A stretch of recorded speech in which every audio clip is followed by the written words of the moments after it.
cette nouvelle vidéo.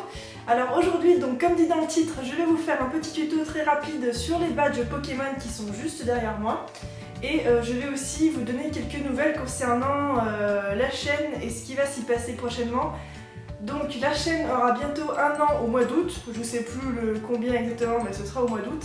Même si il me semble que dans l'historique ma chaîne est plus vieille que ça, mais en fait j'ai vraiment commencé les tutos au mois d'août, puisqu'avant ma chaîne me servait juste à mettre mes vidéos, les vidéos concernant mes aquariums, ce qui n'est plus du tout d'actualité, j'ai toujours des aquariums, mais voilà. Et donc je vais faire un concours, donc ce concours sera ouvert à tous. Il se déroulera donc sur le mois d'août et le mois de septembre, donc je pense débuter à peu près début août. Comme ça, il y aura pas mal de personnes en vacances et tout. Et le terminer fin septembre pour que vous ayez vraiment 2 mois rien que pour ça. Vous aurez donc des thèmes et il y aura évidemment des lots à gagner avec... j'ai pas encore décidé le nombre de gagnants qu'il y aura, mais je vais essayer de faire quelque chose d'assez équitable. Et vous pourrez participer à la fois sur YouTube et par email. Sachant que YouTube sera quand même un petit peu plus apprécié pour le détail des créations que vous aurez fait. Mis à part ça, comme vous le savez, Pokémon Go est sorti, enfin pas officiellement encore en France, mais moi j'ai personnellement tout de suite téléchargé l'application dès que j'ai su qu'elle était disponible.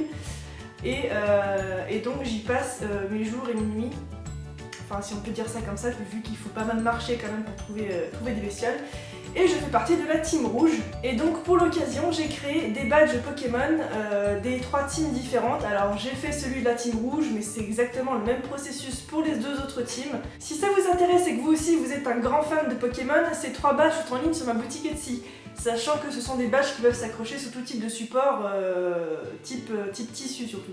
Donc les sacs, les bandoulières, les t-shirts et tout ça. Et je vous laisse tout de suite avec le tutoriel. Donc je commence avec des patrons que j'ai imprimés tout simplement en regardant les logos sur internet. Je les ai imprimés à la bonne taille. Et je vais donc ensuite venir aplatir une plaque de blanc. J'ai décidé de faire le fond blanc puisque le fond des logos est blanc aussi. Donc je colle un petit peu ma feuille de mon patron sur ma pâte. Et avec un douting tool ou une aiguille, je vais tracer un petit peu il va me falloir comme taille à découper dans ma pâte, puisque je veux laisser dépasser les ailes un petit peu. Donc du coup je découpe.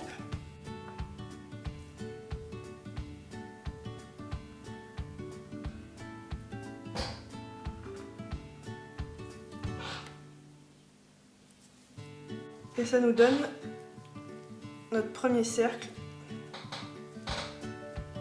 Pouvoir commencer à travailler dessus. On rabote un petit peu ce qu'il y a en trop. Donc ensuite on va prendre de la pâte rouge et on va faire exactement pareil pour Sulfura. Donc j'en fais une plaque beaucoup plus fine que celle que j'ai fait en blanc. Et donc je vais venir découper dessus mon Sulfura et replacer le tout sur mon disque blanc. Donc ça devrait donner à peu près quelque chose dans ce goût là. Une fois découpé, on essaie de bien respecter l'emplacement. Là évidemment on va venir faire un petit peu toutes les jonctions et tout, essayer de rendre ça joli puisqu'il y a quelques découpes qui sont un peu ratées, c'est obligé dans un truc aussi fin. Et à la cuisson on pensera juste bien à rehausser un petit peu le bout des ailes avec un morceau de papier alu ou quoi que ce soit pour pas que ça retombe et que ce soit tout au même niveau. Alors pour le tour je vais tout simplement prendre un petit peu de blanc avec de la pâte rouge pour donner cette espèce d'effet de couleur un peu rouge pâle. Et je vais en mettre donc là où c'est sur mon dessin en fait, donc sur les bords et en haut. Et voilà, notre Sulfura est prêt, il n'y a plus qu'à passer au four. Donc je vais voir ensuite si je vais le poncer ou quoi, mais pour l'instant ça m'a l'air pas mal déjà comme ça. Si cette vidéo vous a plu, n'hésitez pas à vous abonner à ma chaîne ainsi qu'à mes réseaux sociaux. Et évidemment, tous ces badges seront disponibles sur ma boutique Etsy, le lien est en barre d'infos. Je vous dis à la semaine prochaine pour un autre tutoriel. Ciao!